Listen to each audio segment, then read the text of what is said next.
স্বকীয় ৰূপ লৈ বহাগ নো আহে কলৈ।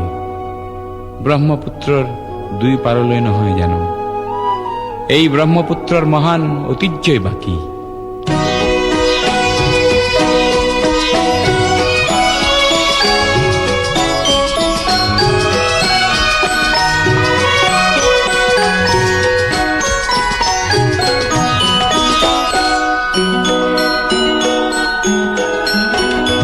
মহাবাহু ব্রহ্মপুত্র মহামিলনৰ তীৰ্থ, কত যুগ ধৰি আহিছে প্ৰকাশী সমন্বয়ৰ অৰ্থ। মহাবাহু ব্ৰহ্মপুত্ৰ মহামিলনৰ তীৰ্থ, কত যুগ ধৰি আহিছে প্ৰকাশী